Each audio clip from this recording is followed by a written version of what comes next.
Hello, I'm John Eldredge, and welcome to the Ransomed Heart audio podcast. For more information on Ransomed Heart Ministries, our resources and events, please visit us online at www.ransomedheart.com. John, last time we were chatting, you threw it to me about my writing and, just what I have to, the joy and then the hard work of that, and just my kind of being stuck. And it just seems like a natural to turn to you and say, so how do you write? I mean, what's this like for you? How do you do it? Yeah. Craig, like you, I love it. I love it. And I think, again, that's such a key indication of calling. Yes, there's hard work, you betcha, and I'll describe a little bit about that. But I think at core, when we are close to that thing that we were made to do, it's a joy to do it.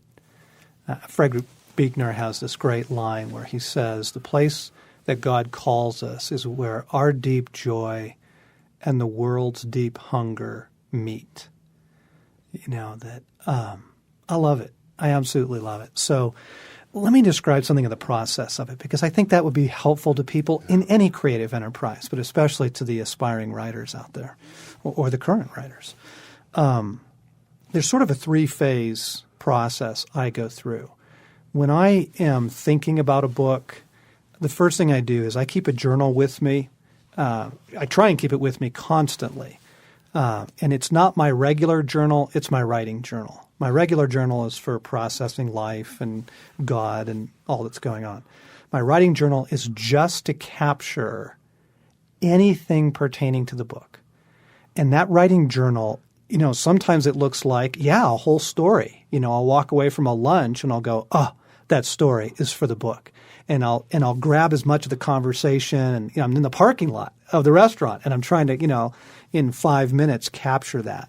Or sometimes it's a quote. It's a thought. Or I'll just write a note to myself, go back and look at David's battle with Saul.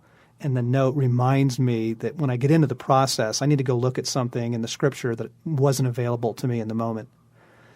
And so I'll literally fill an entire blank journal as sort of phase one. And there's all kinds of things in it. Song lyrics, stories, some chapter structure ideas. Basically, it is the catching basin for everything, pertaining to the book. And so sometimes I'll even write down chapter 1 ought to begin with the Moab story. Now, I may not eventually when I get to the book, but I'll even include some things that feel a little structural, like I think chapter 12 is about yada, yada, yada. But I try not to start with structure. I try and simply start with blank canvas and all of the thoughts and the desires and the inspiration that just begin to come to me. And this is over a several-month period. I mean, there have been times when it's been almost an entire year period where I'm just filling that journal with things relevant to the book. John, how do you decide what you're going to be writing about? I mean, what's in that process? Yeah, okay, right. So I jumped ahead. So people write different ways, I'm sure. And I know that some people sort of look at a need, there's no good book on community out there. Or gosh, there's no great stuff on teaching your kids about sex. So I'm going to write that. It's sort of more market-driven. Mm-hmm. I can't write like that. I can't start with the external and then generate passion and enthusiasm for it. I have to go with what's on my heart. And the way my relationship with God works is He will put something on my heart with passion, sometimes with anger in sense of this is a cause, this has got to be righted, I have to write about that.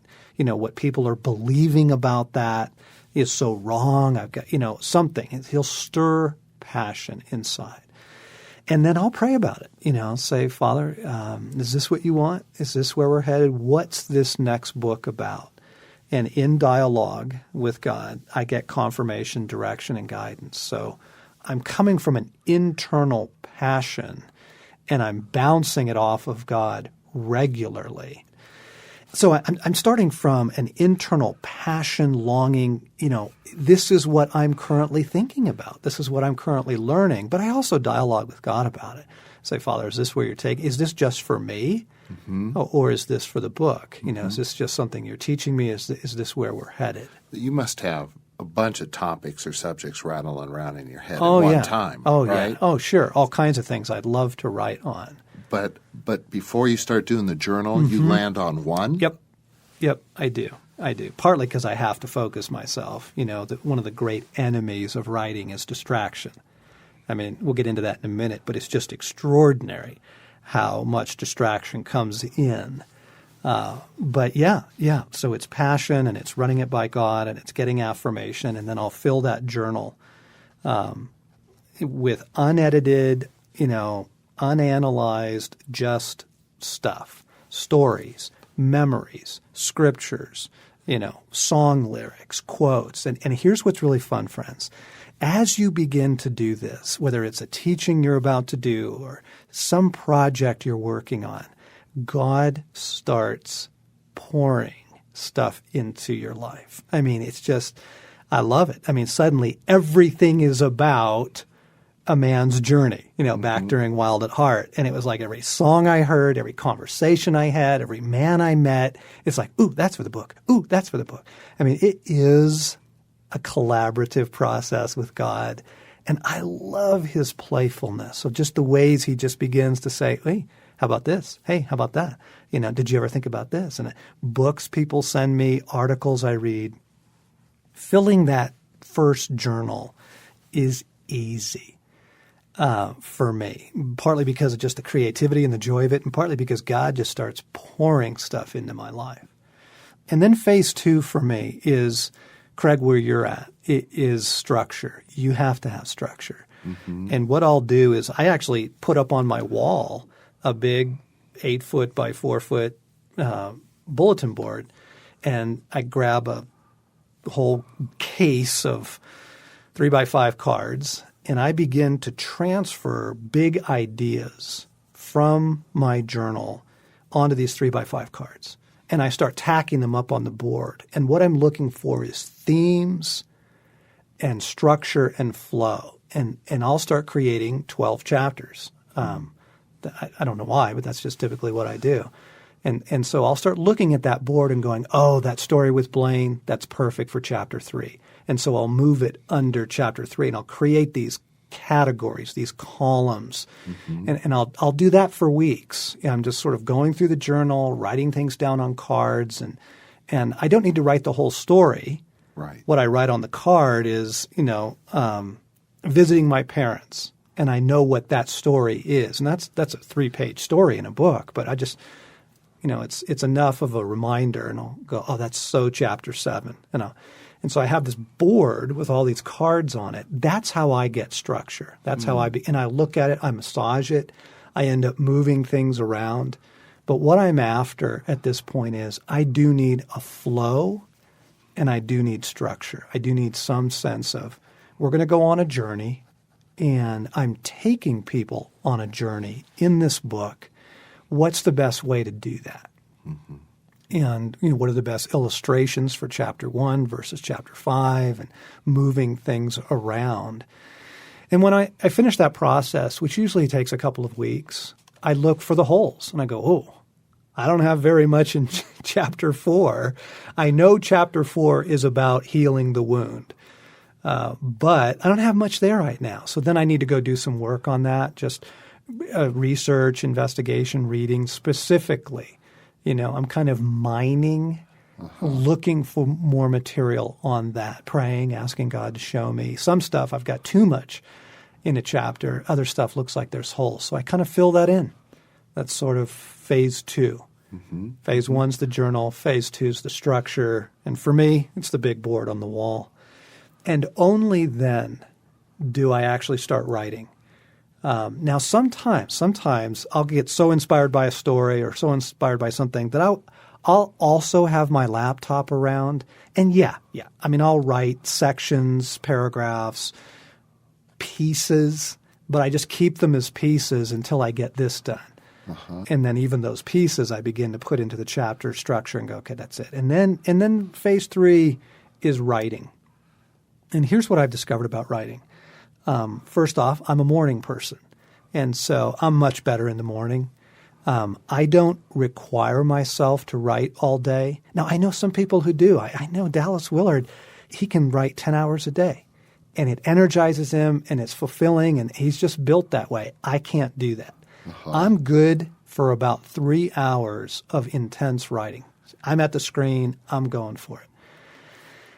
But I don't ask it of myself to write all day. I don't force that out of myself. I just sort of respect how I'm built and the nature of my heart. So I write in the morning, and I don't write every day of the week. I find that exhausting as well. I'll usually write 3 or 4 days in a week.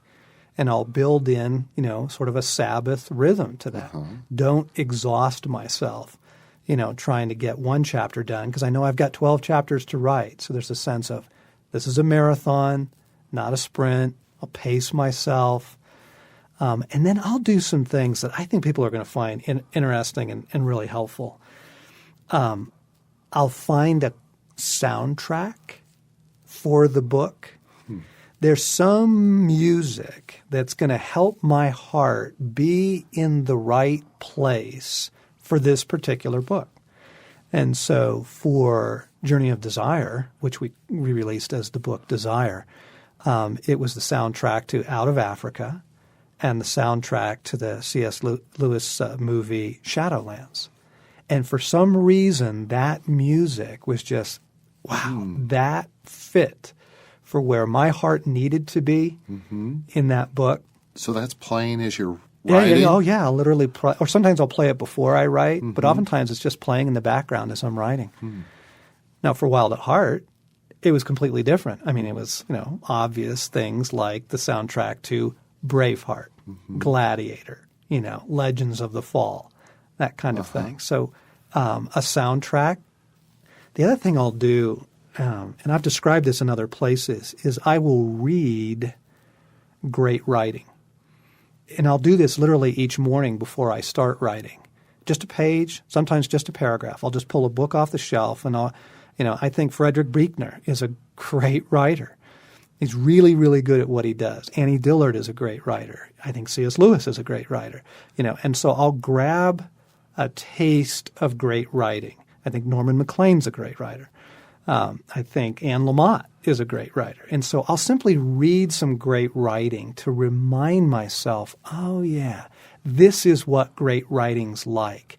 I'm not doing it to copy it. Right. I'm just doing it to orient myself, to kind of get myself back in the place of, oh, yeah, that's the cadence, the word usage. That's well done. And it kind of dials me in. Now, is that just a random reading, Yep, John? Totally random, because it's not about the content. I'm not reading Lamott that morning or MacLean or Buechner for the content. I'm reading it to be reminded of what great writing is like. And I think that that's really unique to each person. I think everyone listening has their favorite writers. They have their favorite music. They have their favorite places.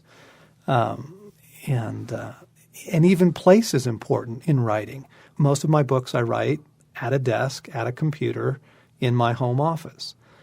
But when I wrote Walking with God, because of the structure of that book, I was trying to tell real-time stories. I carried my laptop with me, and I wrote that book everywhere, sitting in my car, sitting at work, to try and bring to it the realism of, this is what it's like to walk with God through all of life.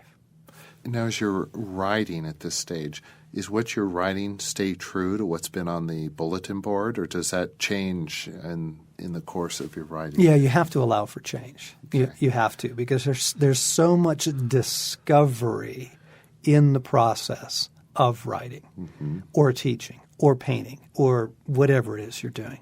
You discover as you go. And it does change. It changes your thoughts sometimes. It even changes your convictions on it. But it certainly changes the structure of it.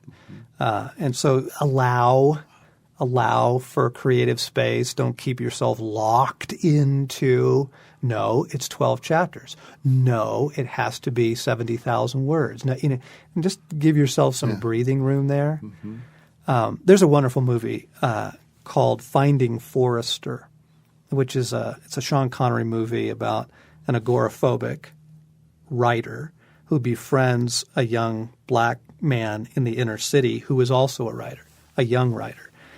And the character played by Sean Connery, the older writer in the movie, he's got this great scene where he's teaching the younger writer to write. And he says, the first draft is from the heart, no editing. That's so helpful because when you're writing, you have got to turn the internal editor off, that internal critic that's just constantly going, that wasn't a very good sentence. You could do that better. Linger on that. You'll kill yourself. You cannot build the boat all at once. Mm-hmm. You build the structure, then you put the veneer on it, then you sand it, then you paint it.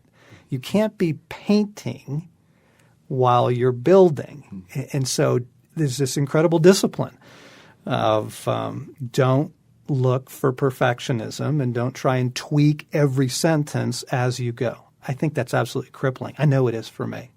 And then the other thing I was saying earlier is you absolutely have to battle distraction.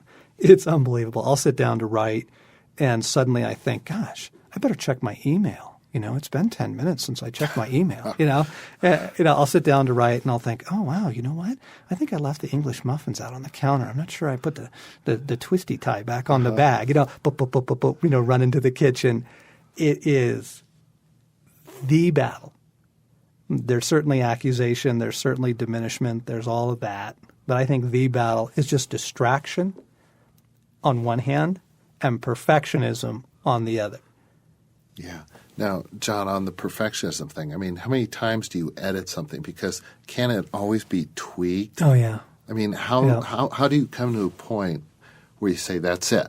You kind of, that's enough? Or what is that? Yeah, well, you have to be aware of your obsessiveness, right, and not yield to it. I think I have an editor. Anyone who writes a book has an editor. When you submit this to a publisher, they will assign you an editor. And there's some humility that says, I'm going to leave that for my editor to clean up. I think I've spent too much time on this already. There's some self-awareness, self-knowledge of you can't keep tweaking this forever. I can understand that after you've gotten a few books, but on your first one, were you more compulsive or obsessive? So much more compulsive the first time around. I wanted it to be perfect when we handed it in. Mm-hmm. The fear, all that you were describing in an earlier podcast about, well, will they think of me? Will they like me? Will they like it? Mm-hmm. And there's some inner discipline of, you know what? On one hand, I'm not going to let myself be ruled by fear, compulsion, obsessiveness. That's just going to destroy this book. And on the other hand, humility that says, I do need help. I'm going to run this by an editor and a few other people and get some input and some feedback and not try and be above all that or be so perfect in my first draft. What does Anne Lamott say? Perfection keeps you from writing a shitty first draft. A shitty first draft. She's got a great book on writing called Bird by Bird, and she's got some great advice in there, and one of them is just the enemy of the perfectionist. The guy who wrote Bagger Vance, Legend of Bagger Vance. What's his name? Stephen Pressler, I think. He wrote Gates of Fire, also about the Battle of Thermopylae. He's got a book on writing called The War of Art, kind of a play of words on Sun Tzu's book, The Art of War, The War of Art. And he also just talks in there about the enemy of perfectionism. It's just crippling. You've got to fight that off and just let creativity be what it is. Let it be messy. It's going to be messy. That's okay. So then you finished your book. The editors made some suggested edits. You work through and negotiate that. What's going through your heart, mind, head, and soul as the book then goes out? Well, first off, there's the humility of accepting the editor's input. Because my first reaction when I get the edited manuscript back is never a public reaction. I cannot tell my editor what I think because there's that first reaction, which is not humility. What do you mean you didn't like that sentence? What do you mean this isn't clear? Defensive, hurt. Once I work through that, accept his outside eyes, experience, expertise, make the edits, turn it in. There's a mixed feeling. It never feels done. You have to be okay with that. It feels incredibly vulnerable and an immense amount of satisfaction. A lot of people celebrate when their book is published, but I celebrate several times through the process. And the first big celebration is when I turn in my rough manuscript. I have a party. If it's just me, but it's usually me, Stace, the boys, we go out to dinner, pop a cork, something. And then I party when I turn in the edited manuscript, and then I party when the book's released. I think you need to celebrate this, and enjoy. I have crafted something. I have offered something to the world. Thanks for listening to this week's podcast. We hope you loved it. We love getting your feedback as well. If you're enjoying these podcasts and would like to leave us a comment, please visit the iTunes store and do so. And by the way, all of our audio resources are now available for purchase through the iTunes store. You can find our resources and our other podcasts by searching for either Ransomed Heart or John Eldredge on the iTunes store. And to find out more about Ransomed Heart, our podcast, our events, and all of the things that we're offering and doing, come to our website at www.ransomedheart.com.